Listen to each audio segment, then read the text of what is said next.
राधे राधे दोस्तों, आप सभी का स्वागत है आपके अपने ही यूट्यूब चैनल सूर्य सर कॉमर्स क्लासेस में। तो पिछले कुछ वीडियो में हम लोग हिंदी कोर क्लास 11th का प्रीवियस ईयर क्वेश्चन डिस्कस कर रहे हैं। 2020, 2022, 2023 का क्वेश्चन पेपर डिस्कस कर चुके हैं और अपलोड भी हो चुका है, चैनल में जाकर चेक कर सकते हैं आप। एक प्लेलिस्ट बना हुआ है अलग से। आज आपको बताने जा रहे हैं 2024 का हिंदी कोर का, जो क्लास 11th के लिए इम्पॉर्टेंट है प्रीवियस ईयर क्वेश्चन में। और अभी तक 2019 का अपलोड नहीं किया क्योंकि क्वेश्चन पेपर नहीं मिला था। जैसे ही मिलता है तो आपको अपलोड करके बताता हूँ किस तरह क्वेश्चन पूछा गया था। तो फिलहाल हम लोग वीडियो को शुरू करते हैं 2024 में किस तरह क्वेश्चन पूछा गया था हिंदी कोर का। तो चलिए वीडियो को शुरू करते हैं।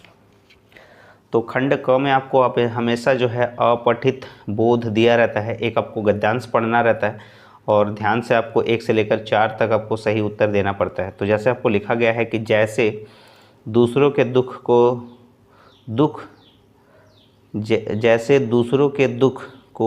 को देखकर दुख होता है, वैसे ही दूसरों के सुख या भलाई को देखकर भी एक प्रकार का दुख होता है, जिसे ईर्ष्या कहते हैं। ईर्ष्या की उत्पत्ति आलस्य, अभिमान तथा निराशा के संयोग से होती है। यह बात ध्यान देने की है कि ईर्ष्या व्यक्ति विशेष से होती है।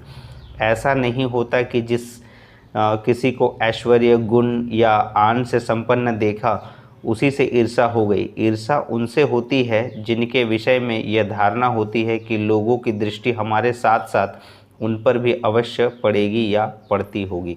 तो पहला प्रश्न है आपसे कि ईर्ष्या किसे कहते हैं। तो यहाँ लिखा हुआ है कि ईर्ष्या किसे कहते हैं। तो यहाँ पर दूसरे का सुख से, दूसरों के सुख या भलाई को देखकर भी एक ईर्ष्या होती है। तो आपका सही उत्तर हो गया ऑप्शन नंबर ए। ईर्ष्या किसे कहते हैं? दूसरे का सुख। आगे बढ़ते हैं द्वितीय प्रश्न यानी दूसरे क्वेश्चन में क्या पूछा गया है। तो दूसरे क्वेश्चन में पूछा गया है आपसे कि ईर्ष्या की उत्पत्ति का कारण क्या है। ठीक है, ईर्ष्या की उत्पत्ति का कारण क्या है? तो वो है आलस्य, अभिमान और निराशा। जैसे हम लोग अभी उस गद्यांश में पढ़ रहे थे, आलस्य, अभिमान और निराशा। आगे बढ़ते हैं तीसरे नंबर प्रश्न में कि ईर्ष्या किससे नहीं होती है। तो व्यक्ति विशेष से, ऑप्शन नंबर ए हो जाएगा। ठीक है ना। आगे बढ़ते हैं चौथे नंबर प्रश्न में कि किस प्रकार की धारणा ईर्ष्या में सहायक होती है। तो लोगों की दृष्टि हम पर पड़े, ऑप्शन नंबर ए हो जाएगा चौथे नंबर प्रश्न का। अब आगे आपको एक पद्यांश दिया गया है जिसको आपको ध्यान से पढ़ना है और 5 से लेकर 8 प्रश्नों का सही उत्तर करना है। तो लिखा हुआ है कि फूल तुम हो सुहावने सरस, नहीं प्यारे लगते हो किसे, लुभा लेते हो किसको नहीं, होना किसकी आँखों में बसे, तुम्हारी चाह नहीं है कहा, चढ़े हो किसके सिर पर नहीं, ना भोले भाले तुमसे मिले, ना तुमसे सुंदर पाए कहीं, भला करते ही देखे गए, जब मिले तब हंसते ही मिले, रंग लाते पत्तों में रहे, दिखे कांटों में भी खिले। तो 5वें नंबर प्रश्न पूछा गया कि कवि किसके बारे में भाव व्यक्त कर रहा है। तो फूल के बारे में जो है सारे ये भाव व्यक्त किया जा रहा है। तो कवि किसके बारे में भाव व्यक्त कर रहे हैं? तो फूल के बारे में, ऑप्शन नंबर ए हो जाएगा 5वें का। छठा नंबर प्रश्न पूछा कि फूल हमेशा कैसे मिलते हैं। तो हंसते हुए मिलते हैं हमेशा, ऑप्शन नंबर सी हो जाएगा जैसे इस पद्यांश में लिखा हुआ है। छठा के बाद 7वां नंबर प्रश्न। 7वां नंबर प्रश्न में पूछा गया है कि दिखे कांटों में भी खिले में निपात कौन सा है। तो ये ग्रामर आपसे पूछा गया, व्याकरण पूछ लिया गया है। निपात जो है हमेशा कुछ चीज़ों पे ध्यान दीजिएगा। जैसे जो लिखा हुआ है आपको कुछ अक्षर पे, जैसे आपको ही हो सकता है, भी हो सकता है, तो हो सकता है, तक हो सकता है, मात्र हो सकता है। इन सब शब्द पे आप ध्यान दे सकते हैं कि ही लिखा है तो निपात होगा, भी अगर लिखा है तो भी निपात होगा, तो, तक, मात्र अगर लिखा है तो निपात होगा। तो यहाँ लिखा हुआ है भी, तो ये निपात है। निपात नोट कर लीजिएगा, ठीक है ना। तो प्रश्न संख्या 7 में जो है आपको ऑप्शन नंबर डी हो जाएगा भी। 8वें नंबर प्रश्न पूछा गया कि फूल कैसे देखा गया है। तो फूल जो है वो भला करते देखा गया, ऑप्शन नंबर ए हो जाएगा। आगे बढ़ते हैं खंड ख में रचनात्मक लेखन तथा अभिव्यक्ति और माध्यम से आपको जुड़ा प्रश्न पूछा गया है। तो 9वां नंबर प्रश्न पूछा गया कि जनसंचार का सबसे आधुनिक माध्यम कौन सा है। जनसंचार का सबसे आधुनिक माध्यम जो है वो इंटरनेट है, ऑप्शन नंबर बी हो जाएगा। 10वें नंबर प्रश्न पूछा है कि निम्न में से कौन संचार का तत्व है, तो संचार का जो तत्व है वो है स्रोत या संचारक, फीडबैक, माध्यम। इनमें सभी ऑप्शन नंबर डी हो जाएगा 10वें का। 11वें नंबर प्रश्न में क्या पूछा गया कि संचार शब्द का अर्थ क्या है, तो संचार का मतलब होता है चलना, पढ़ना, वापस आना। इनमें से सभी ऑप्शन नंबर डी हो जाएगा। 12वें नंबर प्रश्न पूछा है कि संचार के बिना क्या संभव नहीं है, तो जीवन संभव नहीं है, ऑप्शन नंबर सी हो जाएगा। 13वें नंबर प्रश्न पूछा है कि संचार के प्रकार है अंतःवैयक्तिक संचार और अंतर्वैयक्तिक संचार, समूह संचार। इनमें से सभी ऑप्शन नंबर डी हो जाएगा। 14वें नंबर प्रश्न पूछा गया जनसंचार माध्यमों का लोगों पर कैसा प्रभाव पड़ता है, सकारात्मक भी पड़ता है और नकारात्मक भी, ऑप्शन नंबर सी हो जाएगा। ए तथा बी दोनों, ऑप्शन नंबर सी 14 का। आगे बढ़ते हैं 15वें नंबर प्रश्न पे। 15वें नंबर प्रश्न में पूछा गया कि भारत में पहला छापाखाना कहाँ पर खुला, तो ये आप सभी को पता है, भारत में पहला छापाखाना जो है वो गोवा में खुला था 1556 में, गोवा के सेंट पॉल कॉलेज में, ठीक है, ऑप्शन नंबर बी हो जाएगा गोवा 15वें नंबर का। 16 नंबर प्रश्न पूछा है कि उद्दंत मार्तंड कब प्रकाशित हुआ था, तो 1826 में, 30 मई 1826, ऑप्शन नंबर ए हो जाएगा। 17वें नंबर प्रश्न पूछा है कि आत्मनिष्ठ लेखन क्या कहलाता है, तो आत्मनिष्ठ लेखन जो होता है वो फीचर में होता है, आत्मनिष्ठ लेखन, तो 17 का ऑप्शन नंबर ए हो जाएगा। 18 नंबर में प्रश्न पूछा है कि आलेख लेखन की भाषा कैसी होनी चाहिए, सरल होनी चाहिए, सुगम होनी चाहिए, प्रभावी होनी चाहिए। इनमें से सभी ऑप्शन नंबर डी हो जाएगा 18 का। आगे बढ़ते हैं 19वें नंबर प्रश्न के लिए, जिसमें आपको पाठ्य पुस्तक से यानी खंड ग पूछ लिया गया है। पाठ्य पुस्तक से एक पद्यांश आपको पढ़ना है, 19 से लेकर 22 प्रश्न का आपको उत्तर देना है। एक तो पद्यांश पढ़ते हैं कि कैसी मधुर मनोहर उज्जवल है यह प्रेम कहानी, जी में है अक्षर बन इसके बनूं विश्व की बानी, स्थिर पवित्र आनंद प्रवाहित सदा शांति सुख कर है, आहा प्रेम का राज्य परम सुंदर अतिशय सुंदर है। तो 19वें नंबर प्रश्न में आपको यह पाठ्य पुस्तक से दिया गया प्रस्तुत पंक्तियों के रचयिता कौन है, तो प्रस्तुत पंक्तियों के रचयिता जो है वो है राम नरेश त्रिपाठी जी है, ठीक है ना। तो प्रस्तुत पंक्ति के कवि जो है वो है राम नरेश त्रिपाठी, और ये पथिक से लिया गया है, ठीक है ना।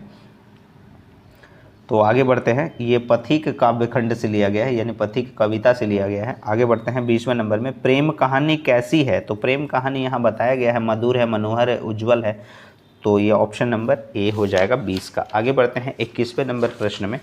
21वें नंबर प्रश्न में पूछा गया है कि कवि विश्व की क्या बनना चाहते हैं, तो वो बानी बनना चाहता है, ऑप्शन नंबर ए हो जाएगा। 22वें नंबर में प्रेम का राज्य कैसा है, तो परम सुंदर है, ऑप्शन नंबर ए हो जाएगा। 23वें नंबर प्रश्न पूछा गया कबीर ने किसे बौराहा कहा है, यानी जग को यानी संसार को कहा है, ऑप्शन नंबर ए हो जाएगा। 24वें नंबर में कबीर किस पर प्रहार करते हैं, तो बाड़ंबर पर, ऑप्शन नंबर ए हो जाएगा 24 का। आगे बढ़ते हैं 25वें में। 25वें में पूछा गया कि मीरा किसका भजन करती है, तो मीरा जो है वो श्री कृष्ण का भजन करती है, ऑप्शन नंबर बी हो जाएगा। 26वें नंबर में वे आंखें कविता किसने रचा है, तो वे आंखें काव्यखंड से आपसे लिया गया है, तो ये सुमित्रा नंदन पंत जी का है, ऑप्शन नंबर ए हो जाएगा 26 का, वे आंखें। 27वें नंबर में घर की याद कविता के रचयिता जो है वो है Bhavani Prasad Mishra, option number B हो जाएगा 27 का। आगे बढ़ते हैं, आगे आपको एक गद्यांश दिया गया है और 28 से 31 प्रश्नों का आपको उत्तर देना है। तो इसमें लिखा गया है कि बंसीधर ने धन से वैर मोल लिया था, उसका मूल्य चुकाना अनिवार्य था, कठिनता से एक सप्ताह बीता होगा कि मुअत्तली का परवाना आ पहुंचा, कार्य परायणता का दंड मिला, बेचारे भग्न हृदय और खेद से व्यथित घर को चले, बूढ़े मुंशी जी पहले से ही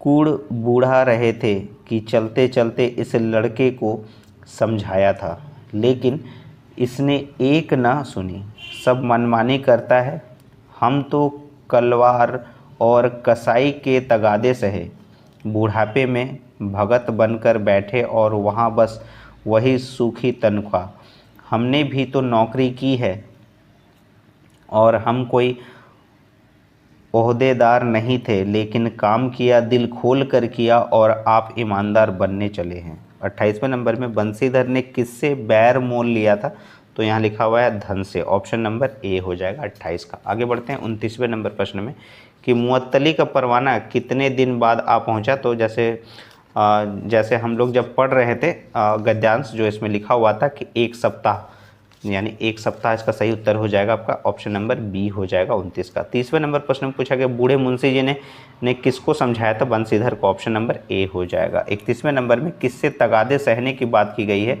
कलवार और कसाई से, ऑप्शन नंबर बी हो जाएगा 31 का। आगे बढ़ते हैं 32वें नंबर प्रश्न में। तो 32वें नंबर प्रश्न में पूछा गया कि प्रेमचंद का जन्म कहाँ हुआ था? तो प्रेमचंद का जन्म जो हुआ था वो लम्ही में हुआ था, ऑप्शन नंबर ए, और ये कहाँ है? वाराणसी में है, ठीक है, ऑप्शन नंबर ए हो जाएगा। 33वें नंबर में अप्पू के साथ 2.5 साल के लेखक कौन है? तो ये आप सभी को पता है, सत्यजीत राय है, ठीक है, ऑप्शन नंबर ए हो जाएगा। 34वें नंबर प्रश्न पूछा गया कि बालमुकुंद गुप्त किस राज्य के रहने वाले थे? तो वो हरियाणा राज्य के रहने वाले थे, हरियाणा राज्य के रहने वाले थे, लेकिन अगर जिला पूछ लेगा तो रेवाड़ी जिले के, और गांव अगर पूछ लिया तो गुड़ियानी, ठीक है ना, याद रखिएगा इसको। 34 नंबर का ऑप्शन नंबर डी हो जाएगा हरियाणा। 35वें नंबर में विदाई संभाषण किस चर्चित व्यंग्य कृति का अंश है? तो विदाई संभाषण जो है वो बाल मुकुंद गुप्त का लिखा हुआ है, और ये शिव शंभू के चिट्ठे व्यंग्य कृति का अंश है, ऑप्शन नंबर बी हो जाएगा 35 का। आगे बढ़ते हैं 36वें नंबर प्रश्न में, निम्न में से कौन सी लता के गाने की विशेषता है? तो नादमय उच्चार, ऑप्शन नंबर इसका बी हो जाएगा, ठीक है ना। 37वें नंबर प्रश्न में पूछा है कि राजस्थान के कुएं को किसकी उदारता कहा गया है? पाताल की, ऑप्शन नंबर सी हो जाएगा। 38वें नंबर प्रश्न पूछा है कि राजस्थान की रजत बूंदे पाठ के लेखक कौन है? राजस्थान की रजत बूंदे पाठ के जो लेखक है वो है अनुपम मिश्र, ठीक है ना, याद रखिएगा अनुपम मिश्र जी है, ऑप्शन नंबर सी हो जाएगा। और 39वें नंबर प्रश्न पूछा है बितान पाठ्य पुस्तक को पढ़ने से विद्यार्थी को क्या लाभ होता है? तो एक रास्ता दूर होती है, लगन लगती है, व्यवहारिक ज्ञान मिलता है, और इनमें से सभी, ऑप्शन नंबर डी हो जाएगा 39वें नंबर का। और अंतिम प्रश्न है 40 नंबर का, 2024 का ये प्रश्न पत्र है, और 40 में पूछा है कि लेखक कुमार गंधर्व किस राज्य के हैं? तो ये कर्नाटक राज्य के हैं, ऑप्शन नंबर सी हो जाएगा। तो उम्मीद है आपको ये सारे प्रश्न जो है वो समझ में आए होंगे। 2024 में किस तरह का प्रश्न पूछा था ये आप लोगों ने देख लिया होगा। और इससे पहले हम हिंदी कोर का क्लास 11 के लिए 2020, 2022, 2023 का क्वेश्चन पेपर अपलोड कर चुके हैं। आज आपको 2024 का भी क्वेश्चन पेपर अपलोड मिल जाएगा, और उसके बाद 2019 का भी क्वेश्चन पेपर अपलोड करने की कोशिश करेंगे हिंदी कोर का, क्योंकि अभी तक मिला नहीं है क्वेश्चन पेपर मुझे।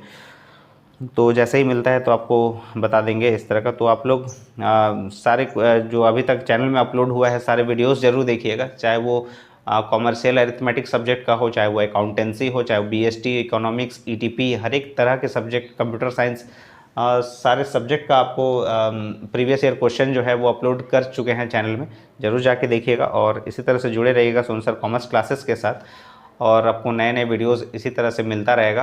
और अगर आपको वीडियो पसंद आ रहा है तो ज़्यादा से ज़्यादा वीडियो को शेयर कीजिएगा अपने दोस्तों में, और अगर आप चैनल को अभी तक सब्सक्राइब नहीं किया तो चैनल को जरूर सब्सक्राइब कर ले, और मेंबरशिप लेना ना भूलें।